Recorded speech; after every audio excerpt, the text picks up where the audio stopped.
পুরুরবা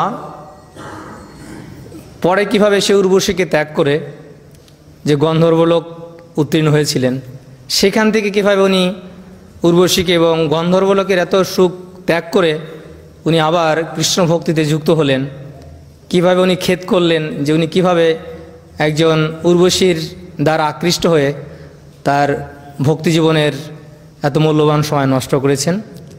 তাই উনি কীর্তন করেছেন। ওই গীতের নাম হচ্ছে ওইল গীত, যে গীত ভগবান শ্রীকৃষ্ণ স্বয়ং উদ্ধবকে কীর্তন করেছিলেন। অত্যন্ত মাহাত্ম্যপূর্ণ।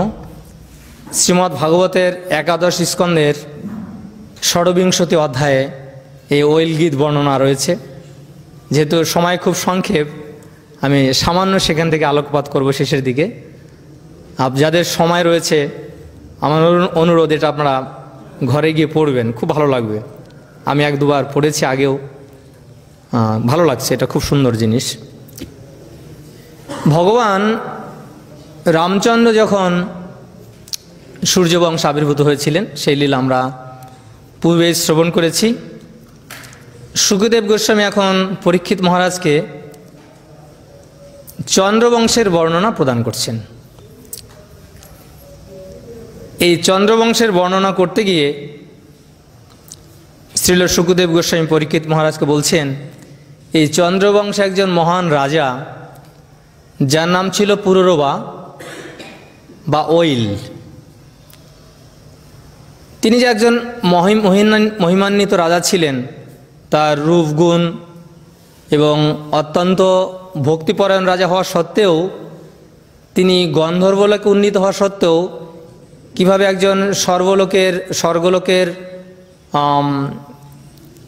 উর্বশীর দ্বারা মোহিত হয়ে তিনি ভগবত ভক্তি থেকে তিনি বিচ্যুত হন কিছুদিনের জন্য, সেই বিষয়ে উনি বর্ণনা করেন।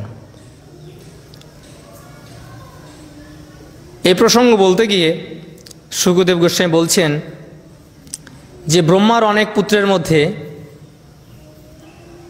অত্রি হচ্ছেন ব্রহ্মার এক পুত্র। অত্রির পত্নী হচ্ছেন অনুসূয়া। এই অনুসূয়ার গর্ভে 3 জন পুত্রের জন্ম হয়, চন্দ্র আর দুর্বাসা এবং দত্তাত্রেয়। এই চন্দ্র অত্যন্ত একজন মেধাবী এবং বিচক্ষণ ব্যক্তি ছিলেন, অত্যন্ত মহিমান্বিত ছিলেন অনেক গুণে। তো উনি অনেকগুলো ধর্মীয় অনুষ্ঠান করেছিলেন, তার মধ্যে একটি হচ্ছে রাজসূয় যজ্ঞ। এই রাজসূয় যজ্ঞ করার ফলে চন্দ্র অত্যন্ত গর্বিত হন। এই গর্বের ফলে দেবগুরু যে বৃহস্পতি, তার পত্নী তারাকে উনি হরণ করেন এবং পরবর্তীতে দেবতা এবং অসুরদের মধ্যে যুদ্ধ হয়। প্রকৃতপক্ষে চন্দ্র দেবতাদের পক্ষ অবলম্বন না করে তিনি দানবদের সহায়তা নিয়েছিলেন। এর কারণ হচ্ছে, যখন সেই বৃহস্পতির পত্নীকে হরণ করেন, বৃহস্পতি পত্নীকে হরণ করার ফলে যখন চন্দ্রদেব দানবদের সহায়তায় যুদ্ধ করেন, সেখানে শুক্রের সঙ্গে বৃহস্পতির দ্বন্দ্ব ছিল। তাই শুক্র কি হয়, উনি চন্দ্রের পক্ষ অবলম্বন করেন। আর এদিক শিবের গুরুদেব ছিলেন বৃহস্পতির পিতা অঙ্গিরা ঋষি। তাই যেহেতু ওনার গুরুপুত্র, তাই শিব কী করলেন, ভূত পিশাচ সকলকে নিয়ে বৃহস্পতির পক্ষ অবলম্বন করে যুদ্ধ শুরু করলেন। আর এদিক অঙ্গিরা তিনি ব্রহ্মাকে গিয়ে এই সংবাদ বললেন যে চন্দ্র এইভাবে বৃহস্পতির পত্নীকে হরণ করেছেন, আর দেবতা এবং দানবদের মধ্যে তুমুল যুদ্ধ হচ্ছে। তখন ব্রহ্মা এসে চন্দ্রকে খুব তিরস্কার করেন। এক পর্যায়ে চন্দ্র তারাকে পুনরায় ফিরিয়ে দিতে ইচ্ছা প্রকাশ করেন। যখন তারাকে ফিরিয়ে দিয়েছেন, তখন বৃহস্পতি দেখলেন তারা হচ্ছে গর্ভবতী। তখন তার গর্ভে থেকে একটি সন্তানের জন্ম হয়। সে অত্যন্ত মেধাবী, তাই তার নাম দিয়েছিলেন বুধ। এই বুধ এবং বুধ ইলাকে বিবাহ করেন। ইলার গর্ভে এই পুরুরবার জন্ম হয়। এই পুরুরবার যখন জন্ম হয়, ভগবান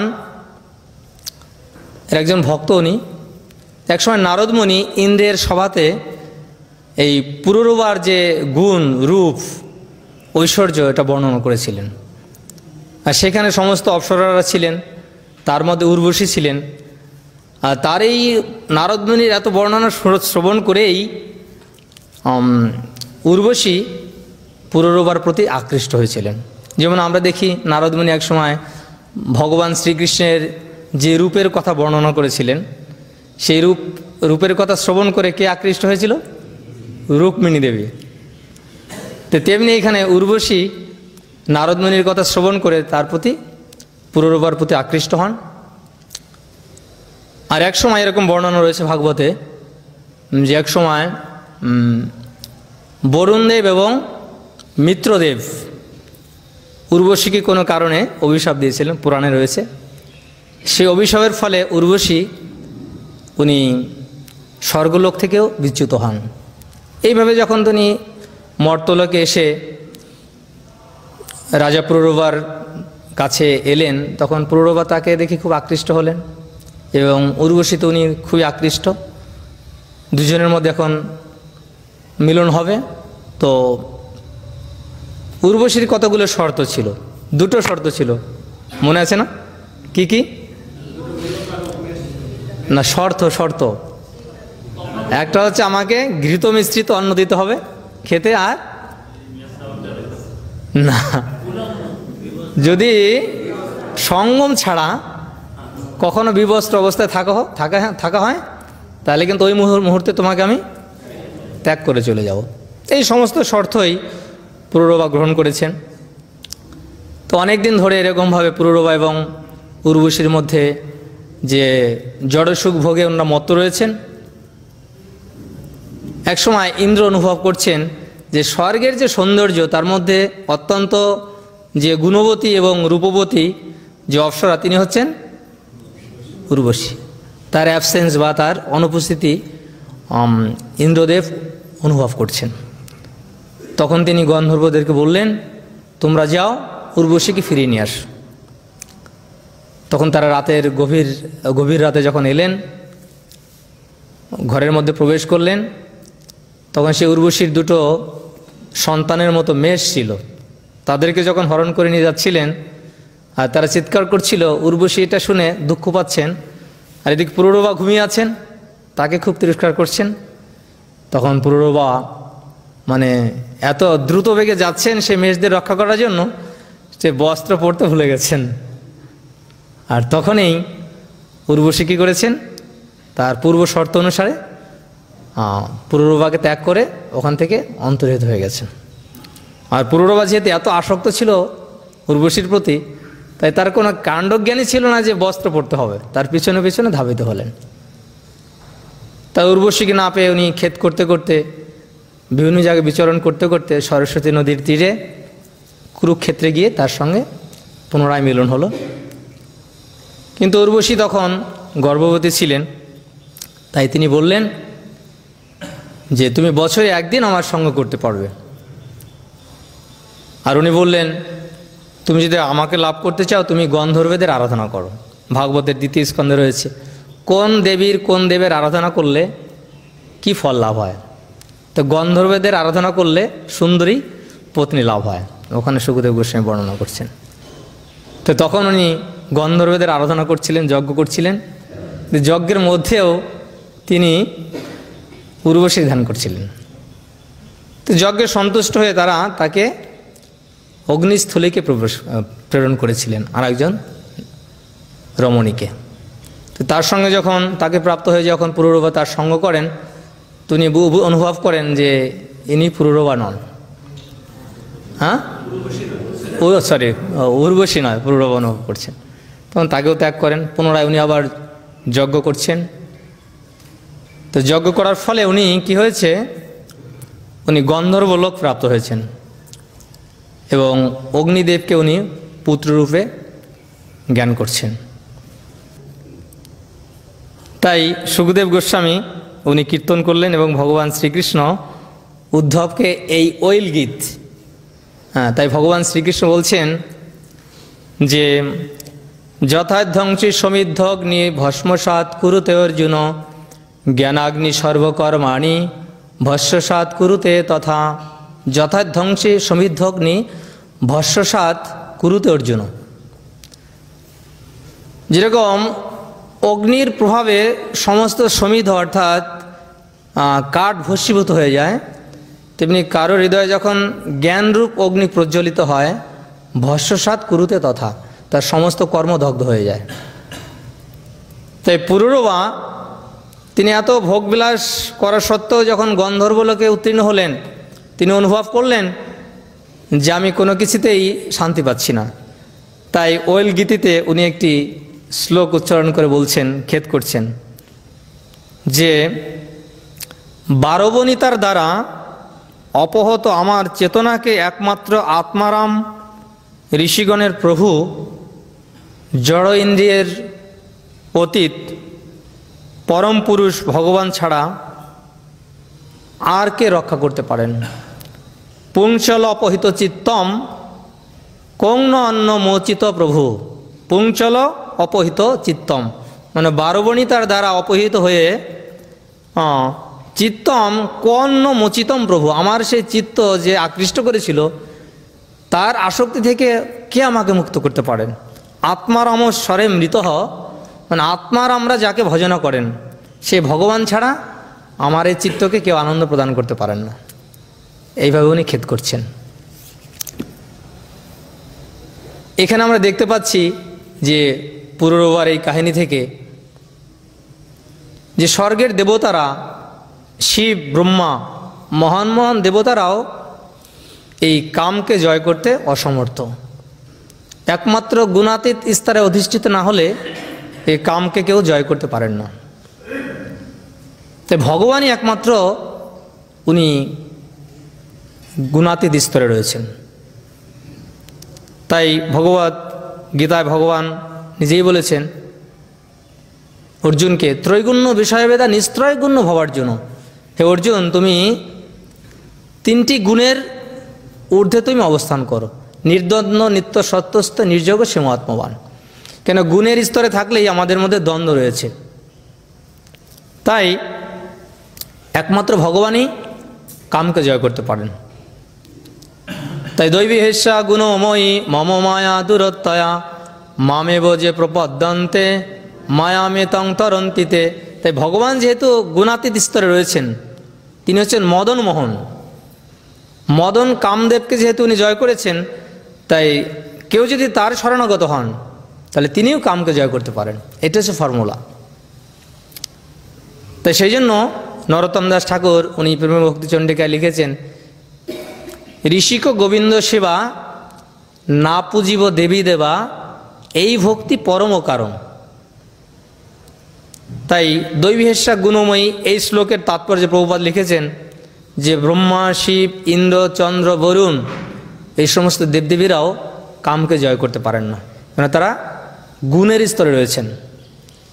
তাই যদি ভগবান গুণাতীত স্তরে রয়েছেন তাকে যদি আমরা স্মরণ করতে পারি, তার শরণাগত হতে পারি, তাহলে আমরা কামকে জয় করতে সমর্থ হব। তো সেই জন্যই বিষ্ণু পুরাণে বর্ণনা করা হয়েছে একজন ভক্ত ভগবানের কাছে প্রার্থনা করছেন। যেমন এখানে ভগবান বললেন মামেব যে প্রপদ্যন্তে মায়ামেতং তরন্তিতে, একমাত্র আমাকে প্রপত্তি করার মাধ্যমেই গুণ থেকে মুক্ত হওয়া যায়। তাই ভগবানের কাছে কীরকম প্রার্থনা করছেন ভক্ত, বিষ্ণু পুরাণে বর্ণনা আছে যে যুবতী নাম যথাজুনি জুনম চ যুবতও যথা। একজন যুবক এবং যুবতী যতই অপরিচিত থাকুক না কেন, যখন তারা একে অপরকে দেখে বা দর্শন করে তখন পরিচয় ছাড়াই তারা একে অপরের প্রতি আকৃষ্ট হয়। যুবতী নাম যথাজনী জুনাউচ যুবতও যথা। তাই ভগবান যুবতী যেমন যুবকের প্রতি আকৃষ্ট, এবং যুবক যেমন যুবতীর প্রতি আকৃষ্ট, মন অভি রমতে তদ্বৎ মনমে রমতম তৈ, আমার মন যেন আপনার প্রতি আকৃষ্ট হয়, আমার চিত্ত যেন আপনার নামগুণ শ্রবণ করে আকৃষ্ট হয়, উৎফুল্ল হয়।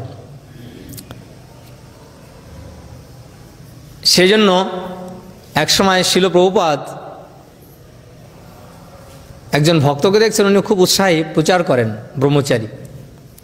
তো ওনাকে বলছেন যে তুমি তো খুব উৎসাহী ব্রহ্মচারী, তুমি কি সন্ন্যাস নিতে চাও? Yes Prabhupada, if you allow then I can take সন্ন্যাস। বলছে okay, come tomorrow, I will discuss something about your সন্ন্যাস। কালকে আসো, তোমার সন্ন্যাস সম্বন্ধে আমি একটু আলোচনা করব। তো উনি গিয়েছেন, গিয়ে দেখে ওনার সেক্রেটারি দাঁড়িয়েছেন। তো বলছে you want to meet with Srila Prabhupada? Yes. বলছে what you want to discuss with Prabhupada? বলছে আমি প্রভুপাদের সঙ্গে, প্রভুপাদ কালকে আমাকে বলেছিলেন আমি সন্ন্যাস নিতে হবে, তাই প্রভুপাদ আমাকে ডেকেছেন, আলোচনা করবেন। তো প্রভুপাদ তখন নেই। তো সেক্রেটারি জিজ্ঞাসা করছে তোমার হৃদয়ে কি কখনো কাম ভাব আসে? বলছে হ্যাঁ, ইচ্ছা হয়, আমার স্ত্রীর সঙ্গ করার ইচ্ছা হয়। আচ্ছা, you are not fit for sannyas, তুমি তাহলে সন্ন্যাস নেওয়ার যোগ্য নন। হৃদয়ে যদি কাম ভাব থাকে তাহলে সন্ন্যাস নিতে পারবে না। Better to not to take sannyas, সন্ন্যাস নেওয়া উচিত নয়।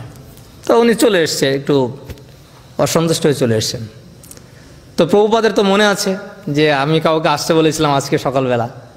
তো এসে বলছে somebody wanted to meet with me? Yes Prabhupada, some brahmachari came, but what you said to him? তুমি তাকে কি জিজ্ঞাসা করেছিলেন? তো উনি বলছে প্রভুপাদ আমি তাকে জিজ্ঞাসা করলাম যে তুমি ব্রহ্মচারী, তুমি সন্ন্যাস নিতে চাচ্ছ, তো তোমার কি কখনো কখনো কাম ভাবের চিন্তা হয়? বলছে হ্যাঁ হয়। আচ্ছা, তুমি তাহলে সন্ন্যাস নেওয়ার যোগ্য না, আমি তাকে এরকমভাবে বলেছি, চলে গেছে। তো প্রভুপাদ বলছেন যারা এই জগতে শরীর লাভ করেছে তাদের সকলের হৃদয়ে কামের চিন্তা রয়েছে। যারা জড় দেহ লাভ করেছে সকলের কামের উদয় হয়, কেউ কাম থেকে মুক্ত নয়। তো কল হিম, তাকে ডেকেছে, বলছে okay tomorrow I will give you সন্ন্যাস। বলছে কালকে সকালে তোমাকে সন্ন্যাস দেব। তো প্রভুপাদের বিচারটা হচ্ছে অনেক অনেক ঊর্ধ্বে। এক সময় বিদেশে বুক ডিস্ট্রিবিউশন হচ্ছিল, একজন ওরকম বুক ডিস্ট্রিবিউশন করছে, একই রকম দুটো ছেলে মেয়ে দাঁড়িয়ে আছে, এরকম আমাদের মায়াপুরে দেখা যায় না, অনেক ছেলে মেয়ে বসে গল্প করে পার্কে। তো গিয়ে ওখানে বই দিয়েছে। ছেলেটা বলছে আই এম কৃষ্ণ। বলছে yes, you are looking like Krishna. মেয়েটা বলছে আই এম রাধা। বলছে yes, you are also looking like Radha, very good, you better to take this book. মানে বই দেওয়ার নিয়ে কথা, বই দিলে তখন বই পড়ে বুঝতে পারবে যে আমরা রাধাকৃষ্ণ নেই, আমরা হচ্ছে রাধাকৃষ্ণের দাস।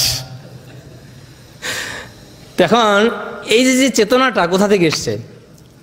চিন্ময় জগতেও রাধারানী কৃষ্ণের প্রতি আকৃষ্ট এবং কৃষ্ণ রাধারানীর প্রতি আকৃষ্ট। সেজন্য আমাদের পিতামাতা যেহেতু তাদের হৃদয়ে এই আকর্ষণটা রয়েছে, সেজন্য আমরা যেহেতু তার সন্তান, তাই আমাদের মধ্যে সেই আকর্ষণটা রয়েছে, কিন্তু সেটা হচ্ছে বিকৃত। আত্মন্দ্রিয় প্রীতিবাঞ্ছা তারে বলে কাম, কৃষ্ণ ইন্দ্রিয় প্রীতি ইচ্ছা ধরে প্রেম নাম। অতএব কাম প্রেম বহিত অন্তর, কাম অন্ধতম প্রেম নির্মল ভাস্বর। অতএব কাম প্রেমে বহুত অন্তর।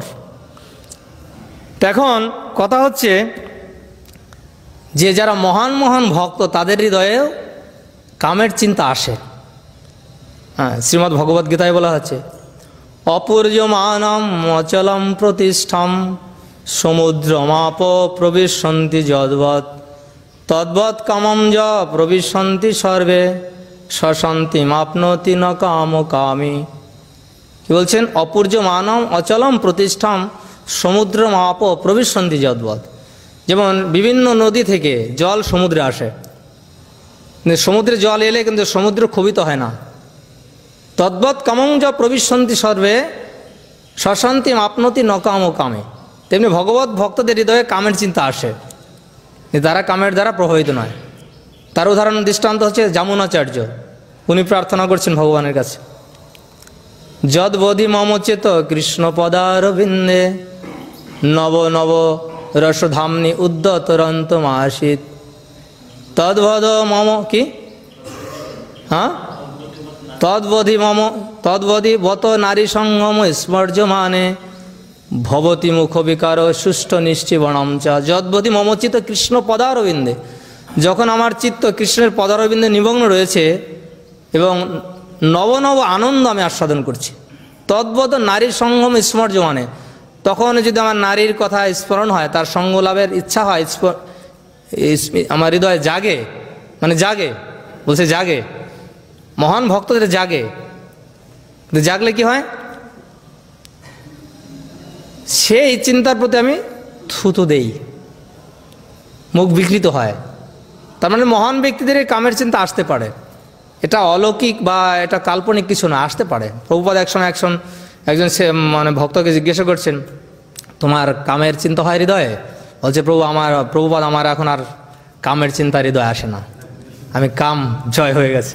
বলছে you better to go doctor, তোমার ডাক্তারকে দেখানো উচিত, মানে তোমার কোনো অসুবিধা আছে, আদারওয়াইজ ইউ আর ক্রাইজি, নাহলে তুমি পাগল। তাহলে আমাদের শরীর রয়েছে মানে এগুলো থাকবে, তাহলে এগুলোকে জয় করার পন্থা শাস্ত্র প্রদান করা আছে। তাই নারদমুনি বলছেন, নারদমুনির অভিজ্ঞতা থেকে বলছেন, নারদমুনি হচ্ছে একদম পাক্কা ব্রহ্মচারী। নারদমুনির অভিজ্ঞতা কি, উনি ব্যাসদেবকে বলছেন, যেমন গুরুদেব যদি শিষ্যকে না বলে জানবে কোথা থেকে, তাই না? তো গুরুদেব ওনার অভিজ্ঞতার কথা বলেন, যে নারদমুনি ওনার শিষ্যকে বলছেন, এতদাতুর চিত্তানাম মাত্র স্পর্শচ্ছয়া মোহ ভব সিন্ধু প্লব অধিষ্ঠা হরির চর্যা অনুবর্ণনম। হচ্ছে আমার ব্যক্তিগত অভিজ্ঞতা থেকে বলছি, ব্যাস শোনো, এতদ আতুর চিত্তানাম মাত্র স্পর্শচ্ছয়া মোহ, যারা ইন্দ্রিয়ের দ্বারা বিষয়ভোগে অত্যন্ত আতুর, ইন্দ্রিয়ের দ্বারা বিষয়ভোগে যারা অত্যন্ত আতুর, তাদের জন্য এই ভবসমুদ্র পার হওয়ার জন্য একটা সুন্দর নৌকা আছে। ভবসিন্ধু প্লবদেষ্টা, সেটা কি, হরের নাম অনুকীর্তনম, শুধু ভগবানের লীলাময়ী কথা কি করতে হবে, শুধু কীর্তন করে তারা ভবসমুদ্র পার হতে পারেন। তাই সুখদেব গোস্বামী বললেন, বিক্রীড়িতম ব্রজবধূ ভীরিদম চ বিষ্ণু শ্রদ্ধান্বিতা শ্রেণীয়ত অথবর্ণয়জ্য ভক্তিম পরম ভাগবতী প্রতিপত্ত লভ্য হৃদ্রগমাশোপনতি অচিরে ন ধীরাস। বলছেন এই বদ্ধজীবের সাধারণত কোনো রাজনৈতিক নেতার রাজনীতি সম্বন্ধে শোনার প্রবণতা বা কীর্তন করার প্রবণতা আছে, বা কোনো সিনেমার নায়ক নায়িকার কথা দেখতে বা শুনতে ইচ্ছা হয়। কিন্তু বিক্রীড়িতম ব্রজবধূ ভিড়িদম চ বিষ্ণু, কিন্তু ব্রজবধূদের সঙ্গে কৃষ্ণের যে রাসলীলা, শ্রদ্ধান্বিতা শ্রীনিয়ত অথবর্ণয়জ্জ, যদি শ্রদ্ধান্বিতভাবে যদি শ্রবণ করেন বা কীর্তন করেন, তাহলে কী হবে, ভক্তিম পরম ভগবতী প্রতিলভ্য কামম, তাহলে তার হৃদয়ে ভক্তির হৃদয় হবে। এবং হৃদ্রোগম আশু, হার্ট ডিজিজ, এখানে হার্ট সার্জারির ফর্মুলা দিয়েছেন সুখদেব গোস্বামী। এটা হার্ট সার্জারি, বাইপাস সার্জারি। কি, হৃদরোগম আশু, খুব তাড়াতাড়ি হৃদরোগ, হার্ট ডিজিজ, কামরূপ হৃদয় রোগ, হৃদরোগ, অপনীত অচিরে নধীরস, খুব তাড়াতাড়ি তার হৃদয় থেকে কামভাব দূর হয়ে যাবে। তাই নারদমুনি তার ব্যক্তিগত অভিজ্ঞতা থেকে বলছেন। এখানে একসময় নারদমুনি একটা জায়গা বসে তপস্যা করছিলেন, যেখানে মহাদেব শিব তপস্যা করেছিলেন, সেখানে কামদেবের কোনো প্রভাব নেই। তো এটা নারদমুনি এটা জেনে ওখানে বসে উনি একান্তে সাধনা করছেন, তপস্যা করছেন। তো ইন্দ্র যদি দেখে যে কেউ অত্যন্ত তপস্যা করে, হরিভজন করে, তখন ইন্দ্রর ভয় হয়ে যায়। ইন্দ্র চিন্তা করলেন যে নারদমুনি এত তপস্যা করছেন, তাহলে হয়তো আমার পদ এবার চলে যাবে। তখন ইন্দ্র কী করলেন, স্বর্গের বিভিন্ন অপ্সরাদেরকে প্রেরণ করলেন নারদমুনির কাছে, আর তারা এসে তো বিভিন্নভাবে নিত্য কীর্তন করে নারদমুনিকে মোহিত করার চেষ্টা করছেন। আর নারদমুনি তো অটলভাবে শুধু ভগবানের গুণকীর্তন করে ভগবানকে ধ্যানই করে যাচ্ছেন। তো নারদমুনিকে পরাস্ত করতে পারেননি, কেননা ওই জায়গাটা তো কামদেবের কোনো প্রভাব নেই না। এটা তো নারদমুনি জানতো না, জানতো যদিও, কিন্তু এটা কাউকে বলেনি। তো নারদমুনির খুব গর্ব হয়েছে। এখন নারদমুনির সঙ্গে সঙ্গে এটা ব্রহ্মার কাছে সংবাদ পাঠিয়েছে, দেখো আমি কামকে জয় করে ফেলেছি। বলছে বাপরে বাপ, সাংঘাতিক বিষয়। তো শিবের কাছে সংবাদ পাঠিয়েছে, শিবও এটা শুনে অবাক। এবার চিন্তা করলো তাহলে একজন বাকি আছে, কে? বিষ্ণুকে পাঠিয়ে দিয়ে মেসেজটা। তো ভগবানকে পাঠিয়ে দিয়েছে যে ভগবান আমি কামকে জয় করে ফেলছি। বলছে আচ্ছা। তো ভগবান একটু মুচকি হাসলেন। তো কোনো ভক্তের হৃদয় যখন এরকম গর্ব হয়, অহংকার হয়, তো ভগবান কিন্তু ওটা ধ্বংস করতে খুব এক্সপার্ট। সেটা করবে এবং ভক্ত বুঝতেও পারবে না। তখন ভগবান কি করলেন? উনি কি করলেন? হ্যাঁ, নারদমুনির হৃদয়ে একটা বাসনার উদয় করলেন। হ্যাঁ, একটা রাজা ছিল, তার একটি কন্যা ছিল, তার নাম ছিল বিশ্বমোহিনী। মানে এত সুন্দরী, বিশ্বের যে কোনো পুরুষকে মোহিত করতে পারত। তো বিশ্বমোহিনী এর তার বাবা রাজা, তো তার কন্যাকে বিবাহ দেওয়ার জন্য একটা স্বয়ম্বর সভার আয়োজন করেছেন। তো তার আগে নারদমুনিকে ডেকেছেন, নারদমুনি আপনি দেখুন তো আমার এই কন্যার কার সঙ্গে বিবাহ হবে, এই পতিটা কীরকম হবে। তো নারদমুনি তো হাত দেখতে খুব এক্সপার্ট, দেখে বলল আরে তোমার যে কন্যা এমন পতি প্রাপ্ত হবে ঠিক বিষ্ণুর মতোই, দেখতে খুব হ্যান্ডসাম, অত্যন্ত রূপবান, গুণবান, ঐশ্বর্যবান, এরকম কোনো গুণ ভগবানের ছাড়ার কারণে। তো সেই বিশ্বমোহিনীকে দেখে নারদমুনি চিন্তা করছে যে এই কন্যাটাকে আমি বিবাহ করলে ঠিক হতো। বিষ্ণু তো অনেক স্ত্রী আছে না।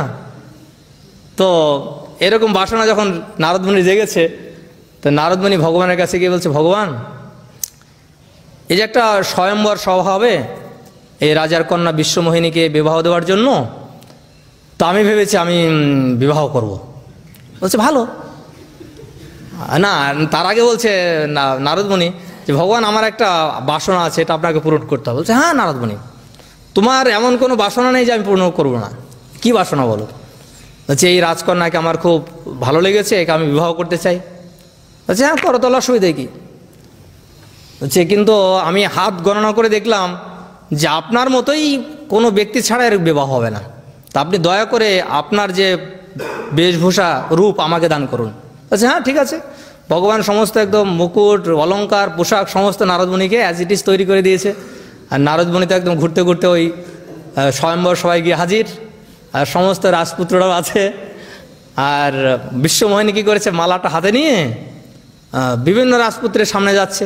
তো সবাই ভাবছে তা আমাকে হয়তো মালাটা পরাবে, ও ভাবছে আমাকে মালাটা পরাবে। আর নারদমুনির সঙ্গে সামনে যখন আসছে, তা নারদমুনি তো ভাবছে যে আমাকে ছাড়া তো আর মালা সেকেন্ড আর কাউকে পরাবে না। কিন্তু আমার যে চেহারা বা আমার যে রূপ আর কারণেই তো আমার কাছে এসেই অবশ্যই মালাটা দিতে হবে। যখন কাছে এসেছে আর রাজকন্যা মুখটা এরকম কেমন একটা বিকৃত ভাব করে ওখান থেকে আবার চলে গেছে। তা নারদমুনি চিন্তা করছে হয়তো রাজকন্যা তো ভুল করে মালাটা পরায়নি বা আমাকে দেখেনি আমার চেহারাটা, তো ঘুরে গিয়ে আর এক জায়গায় দাঁড়িয়েছে।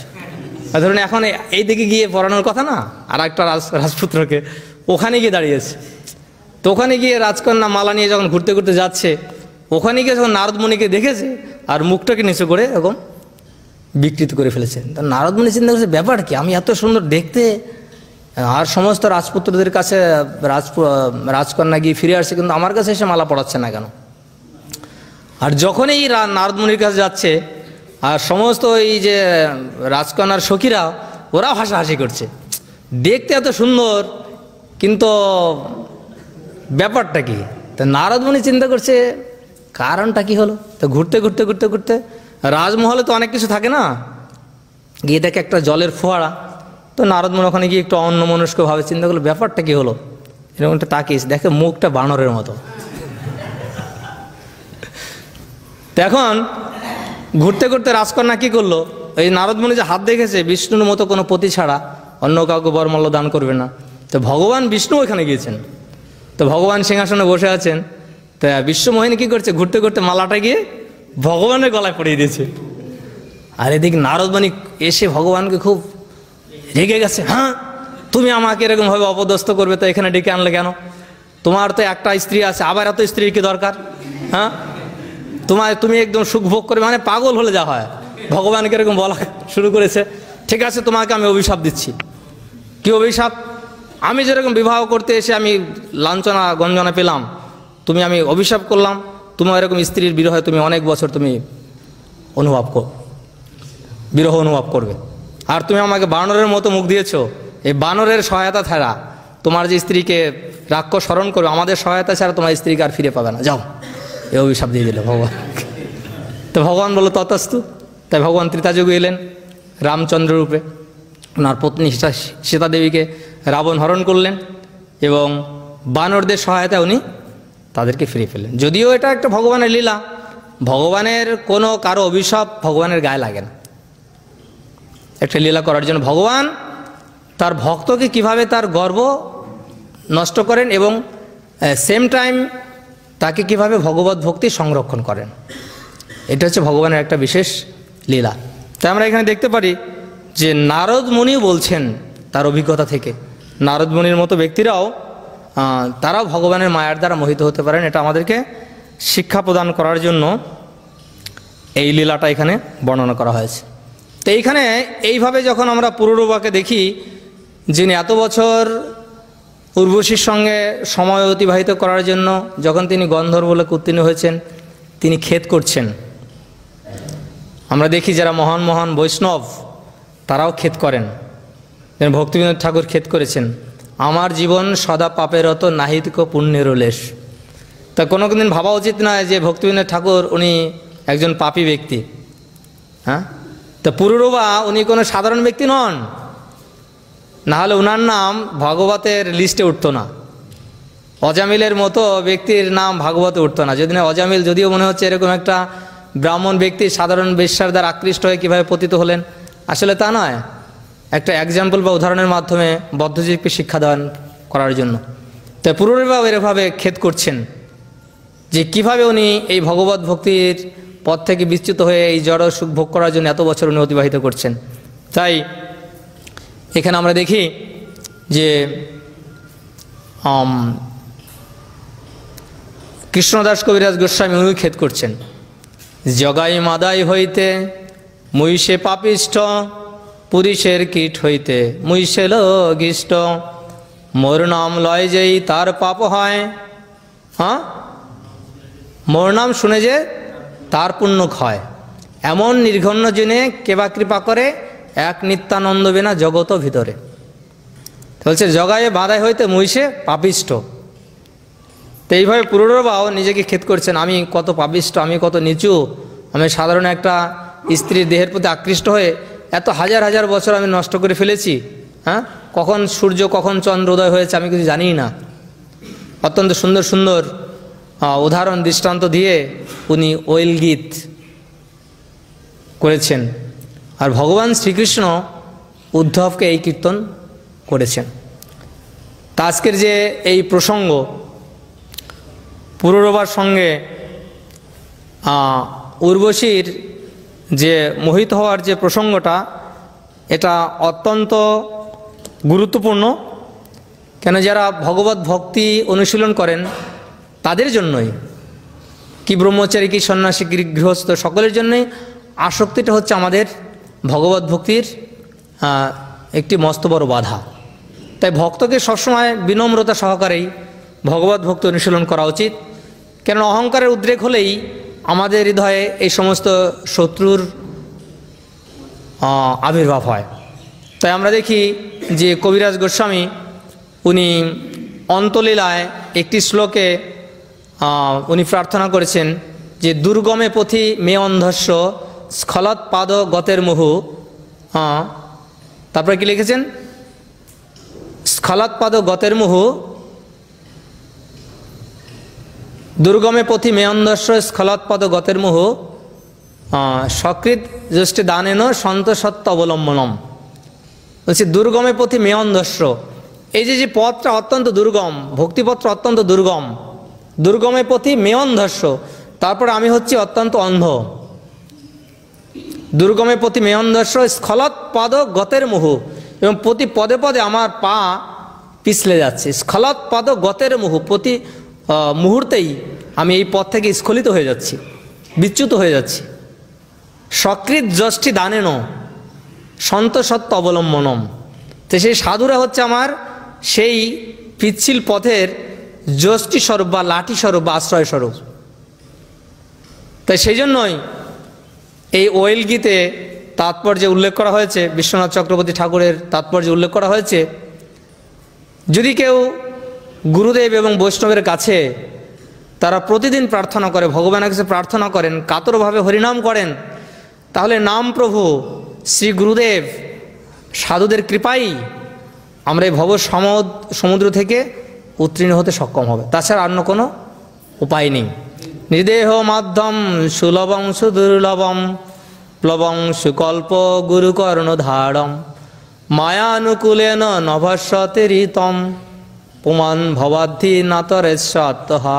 নিদেহ মাধ্যম সুলভং সুদুর্লভম, অত্যন্ত একটি দুর্লভ বস্তু আমরা মনুষ্য জন্ম পেয়েছি। প্লবং সুকল্প গুরুকর্ণধরম, আর গুরুদেব হচ্ছেন এই ভবসমুদ্রের যে নৌকা স্বরূপ শরীর তার কাণ্ডারি, আর শাস্ত্র এবং সাধুদের আশীর্বাদ হচ্ছে এই নৌকাকে অনুকূল দিকে নিয়ে যাওয়ার জন্য বায়ুর মতো। তো সেই জন্য যদি এই সমস্ত অ্যাডভান্টেজ বা সুবিধা পাওয়া সত্ত্বেও কেউ যদি ভগবত ভক্তি অনুশীলন না করেন, তাকে বলা হচ্ছে আত্মহা। তো সেই জন্যই আমাদের একমাত্র অবলম্বন সাধুরা রয়েছেন, বৈষ্ণবরা রয়েছেন। আমরা যেন প্রতি মুহূর্তে আমাদের ভগবত ভক্তির জীবনে এরকম বাধা আসবে সকলেরই, আমরা যেন একে অপরকে সহায়তা করি এবং এইভাবে আমরা ভগবত ধামের দিকে গমন হওয়ার জন্য দৃঢ় সংকল্পবদ্ধ হই। গ্রন্থরাজ শ্রীমদ্ ভাগবতম কি, শিল প্রভুপাদ কি, সমবেত ভক্তবৃন্দ কি, গৌর প্রেমানন্দে।